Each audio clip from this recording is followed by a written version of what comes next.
نصائح وإرشادات السلامة أثناء الأمطار والعواصف الرعدية تقدمها لكم الهيئة العامة للطيران المدني لضمان السلامة لكم أثناء الأمطار والعواصف الرعدية. وأنتم في المنازل ننصح بفصل التيار الكهربائي عن الأجهزة المنزلية لحمايتها من مرور التيار الكهربائي في حال مرور الصاعقة من خلال شبكة المنزل. وتجنب أيضا لمس أو تشغيل الأجهزة الكهربائية والأيادي رطبة أو مبللة بالماء لما فيها من خطورة كبيرة. في حالة إصابة أي شخص بصاعقة يرجى الاتصال ب999 فورا وطلب المساعدة.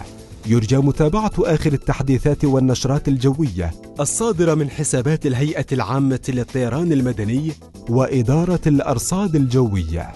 الهيئة العامة للطيران المدني تتمنى لكم السلامة.